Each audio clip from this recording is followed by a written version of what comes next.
Pre- and Postnatal Depression Awareness Week runs from the 5th until the 11th of September. Joining me in the studio today to tell us more about this is Lindsay Robinson, a mental health ambassador and blogger, Denise Bolter from the Public Health Agency, and Siobhan Doherty from Aware NI. So Lindsay, Denise and Siobhan, thank you very much for joining me in the studio today. It's actually quite surprising that this is the first pre- and postnatal Depression Awareness Week in the UK, and you work quite closely with the Panda Foundation, but can you tell me what work you're doing personally for the week? Well, I'm really excited that this week is happening. It's great to see pandas getting out there and helping to break the stigma that there is around postnatal depression. Personally, on my blog, I am sharing lots more of my story and my struggle with postnatal depression, but also I have lots of other mums who are sharing there, some for the very first time, about what it's been like for them to struggle with the illness and some of the help they've received and some tips that they want to share with other mums or dads who are struggling as well. And talk to us about your blog. Why did you want to document your life? Well, I was diagnosed with postnatal depression this time last year, so last September, and I suppose it was reading other mums' stories and hearing what other people had to say about their journey with illness that helped me understand where I was. So I kind of wanted to share my story in order to help somebody else, hoping that it might connect with a friend or somebody else on Facebook or on Twitter who was maybe struggling as well. But it kind of took off. Once I got started blogging, I didn't stop, and lots of mums and dads got in touch to the point where I started to say, right, well, let's get others to share what they're up to as well. Let's get others to share where they've struggled, where they've found help, and what they would say to somebody else who might be finding motherhood hard. So it started off simply as, let me tell you about what's going on with me, and it's transformed into, let's all share what's going on and let's all work together to try and break the stigma and the silence that surrounds postnatal depression. And Denise, you're a midwife consultant in the Public Health Agency. Now, throughout your career, I'm sure you've seen many women go through this, but what were the main signs that you were seeing with women? I mean, we constantly are aware of women and their mental health during pregnancy and the early and the later postnatal period. So right from the very first contact that we have with women at their booking visit, we're assessing their mental health. We're asking them, have they any history of mental ill health in their family or within themselves? We're asking them about their mood. Throughout their pregnancy, at every contact, we also talk about mental health, talk about how they're feeling, talk about what their mood's like throughout their pregnancy.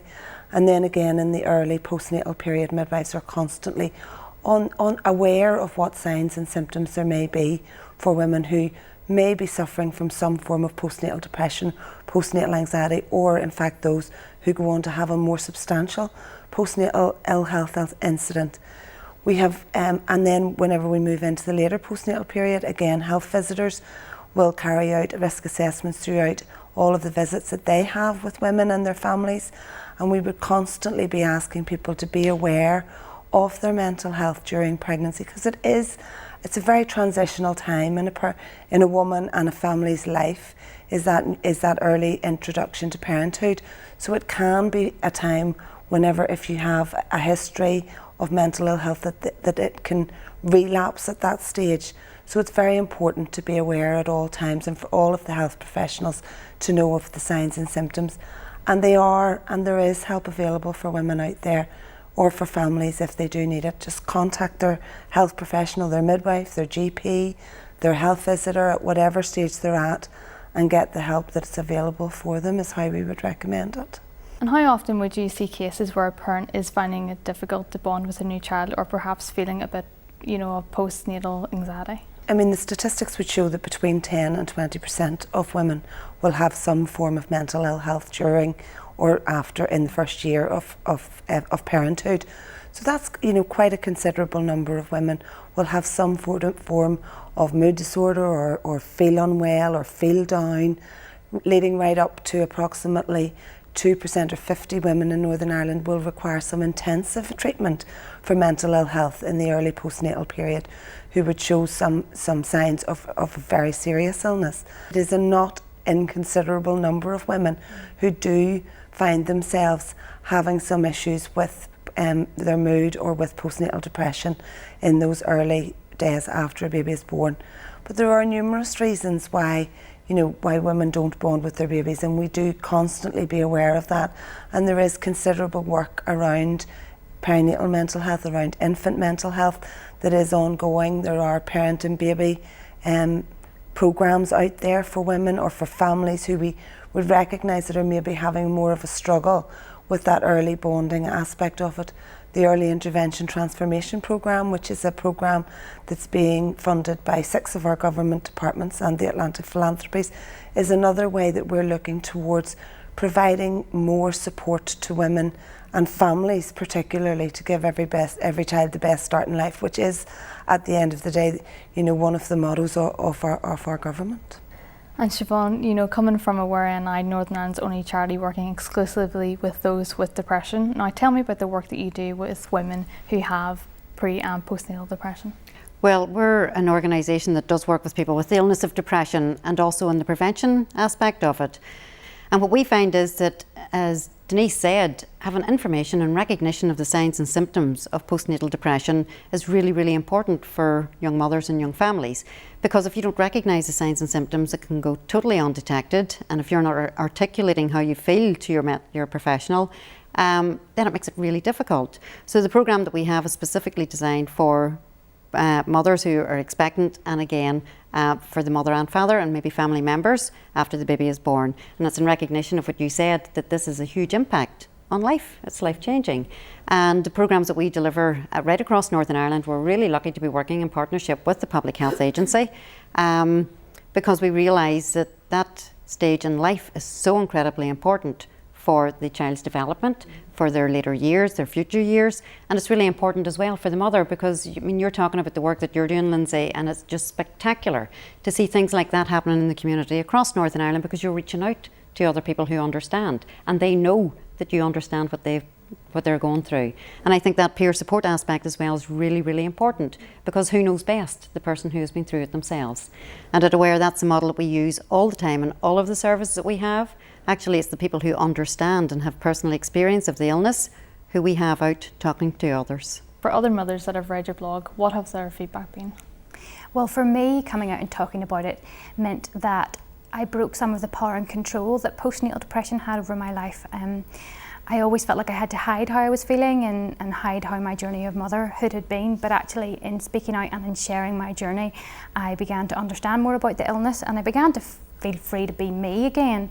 And two of the big things I think that mums feel with postnatal depression is that issue of blame and the issue of shame, in that, is this my fault? Did I do something to deserve postnatal depression? Did I do something wrong? And also the idea that they should feel ashamed that they have it, and that feeling of shame keeps us quiet.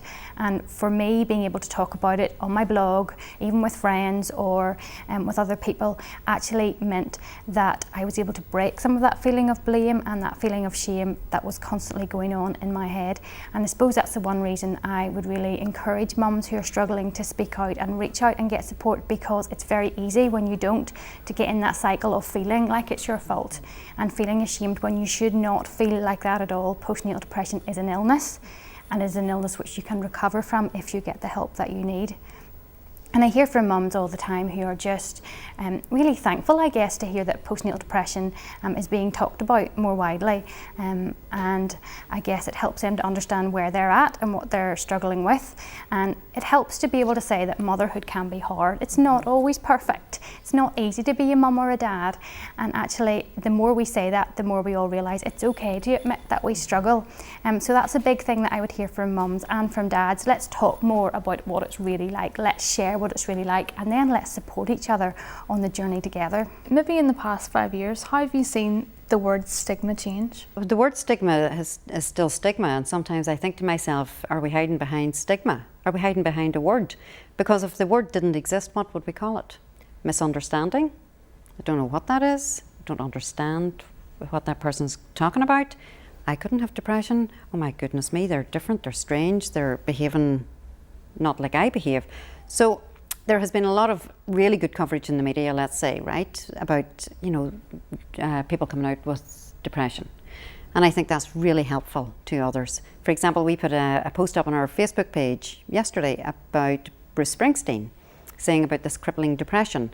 And it's amazing the number of people who comment on that, saying, do you know what? Seeing somebody like Bruce Springsteen talk about his depression is really helpful to me, because if it can happen to a multi-billionaire, it can happen to me. And I think that gives people a lot of comfort to know that others out there, regardless of what position they have in life, can have this illness. There's still a huge amount of work to do, though, around stigma. Because I know, talking and interacting with our people who use our services, do you know what?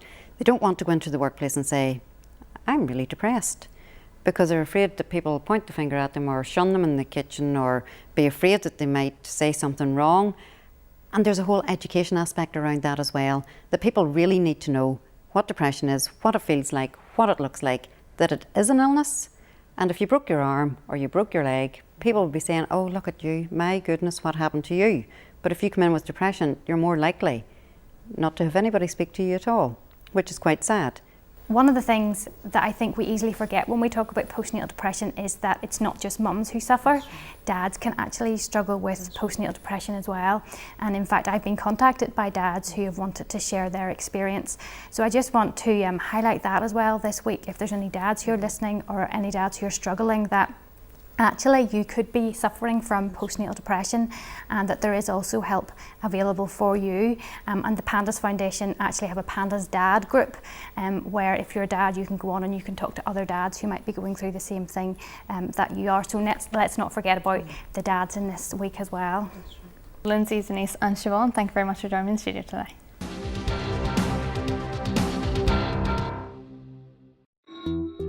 And now, tomorrow's weather.